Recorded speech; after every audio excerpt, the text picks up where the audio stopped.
So this is an X5 BMW, so the receiver should be in that spoiler on top of the tailgate. So to get to that, we have to open the tailgate and unscrew a couple of the Torx screws inside, and then slip down the spoiler, and hopefully it'll come up, off and open. Dookie, which is this one, and this is the old one. Neither one works, the central locking doesn't open, so there's a fault somewhere. Tried both, so when you're clicking nothing is happening. Locking, unlocking, boot open, nothing in both of them. So I've looked online, YouTube videos, following their advice. What I've done is to go on to the passenger side. Underneath the glove box you've got a cover which has got three Phillips head screws. You can see, so basically undoing these three screws,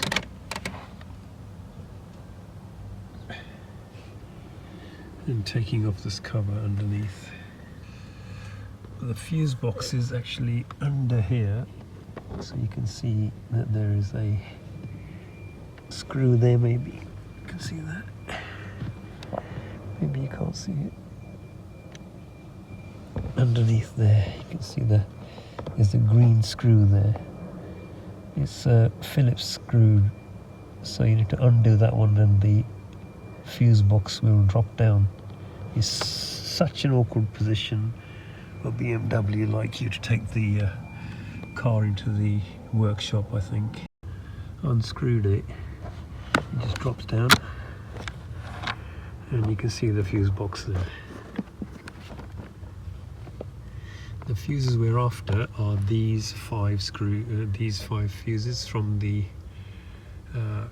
diagram, from the fuses diagram, which I've downloaded from the internet. So these 5, 1, 2, 3, 4, 5. So the first two are the little ones, which are 15 amp and 20 amp. Then the third one, which is the bigger one, which is 40 amp. The fourth one is a 30 amp, and the fifth one is 30 amp. So basically the first two are for central locking. The third one is for the windows. The green one, which is the fourth one, is for central locking, and the last one is also for the windows. So I've actually replaced all 5 fuses, but that didn't make any difference to the key working outside for central locking. So it's not, the fuse is not the problem. So it's got to be the diversity receiver. So you can see that when I put the key into the starter, the car starts fine. It's just the central locking and opening the doors doesn't work. The radio is working as well, so FM works fine on there.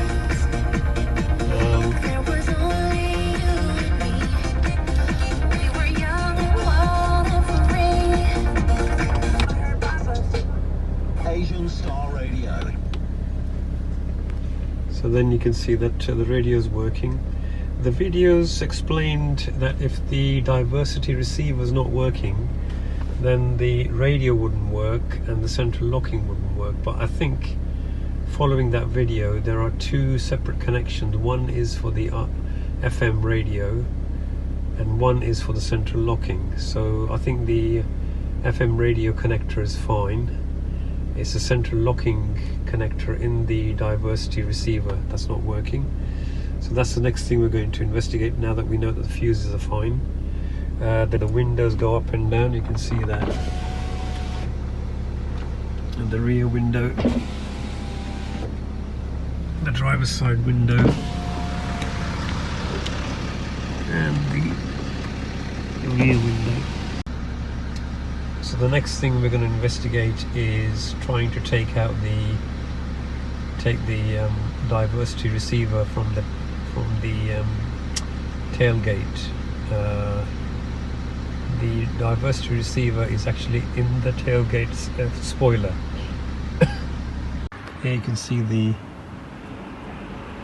rubber cover for the torque screw, and there's 3 of them. 1, 2 and 3. I'm going to undo those and then slip off the tailgate at the top. I'm using these plastic tools which I bought online, about £5–6 they were. So these are the ones that won't damage the metal as I try and take these rubber covers off these torque screws.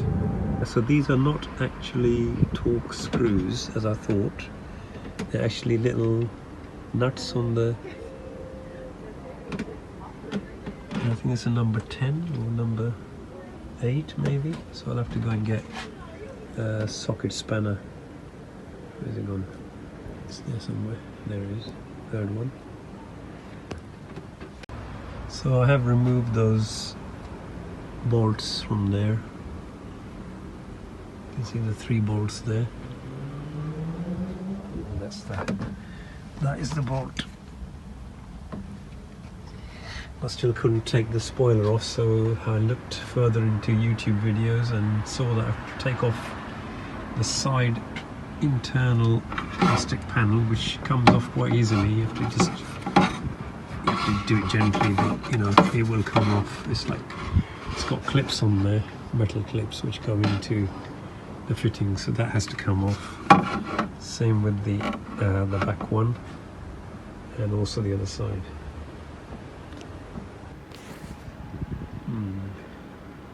Don't forget to put the metal clips back in again. So these metal clips, they come out. So you've got to put them back in the right location so that when you put your plastic covers on them, those metal clips will catch them. So there's one there, there's one there, you can see that there, and there's one here in there. So I have to push that one in. Same thing on the other side. You got one over there. You got one there. You can see there. Okay, you got one here at the front. Can't see that. There. Right, so I've got those 3 side panels and the middle panel out from here. Remove them. Good news is that I don't need to take off the spoiler from outside. I can see the module from inside. So the 2010 model, which is a great improvement, you don't have to remove the spoiler from outside. So the actual diversity receiver is actually inside. It should be a little bit easier to work with. Somebody's actually had a go at this because I can see tape there. They've already replaced it in the past, looks like. I will just take a picture of this as connected, so when I connect it back again I get it right.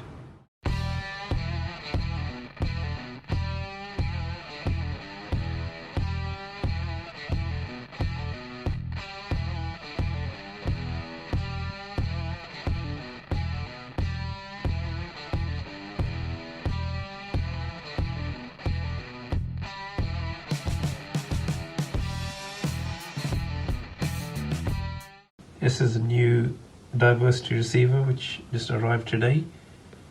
It's a used one. Cost me £88 including postage. And he's left the 2 T20 torque screws in there. So hopefully that should resolve the issue. Time will tell. There's the old one.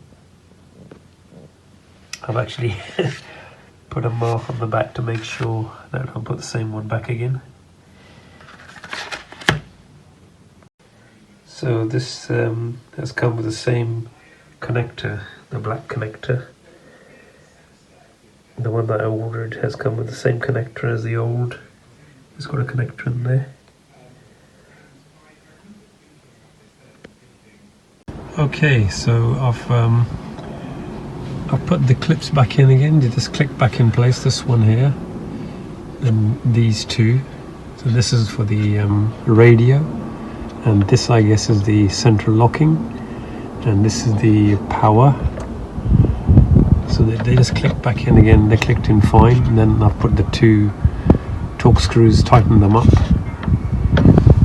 So just make sure that they are tight enough. Don't overdo it because it's a plastic unit, so you don't want to crack it.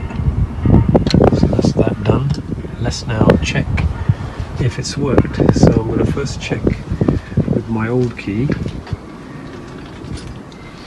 And you can see the old key there is all taped up because someone had a go opening this to try and replace the battery. So I had to tape it up. Anyway, I've got the old key. Let's see if it works. Just to open the door. Let's have a look.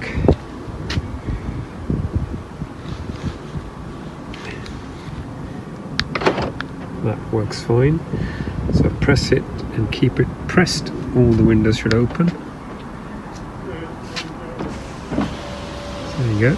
All the windows open. And also with the locking mechanism, it locks with the key. Let me just show that again.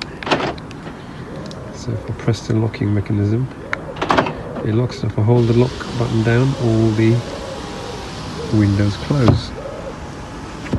So that's all perfectly okay. Now with the new key, obviously the new key is new, so it should work. So if I unlock, let's have a look. That works. Hold the button down and all the windows open. Lovely. Now the other way, if I lock it, hold the lock button down and all the windows close. Now just to unlock it, that unlocks, and to lock it, that locks fine. Perfectly okay. Now we can check the boot lid if that opens. So I shut the boot lid. Press the boot lid.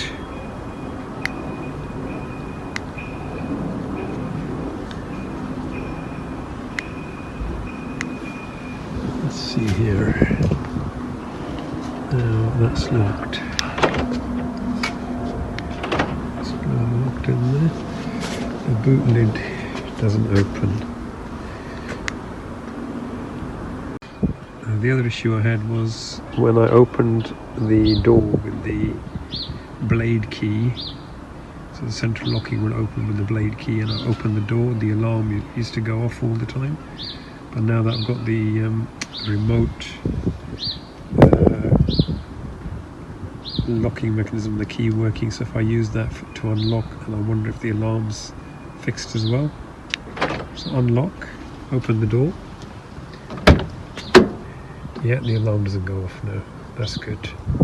That's sorted that one out as well.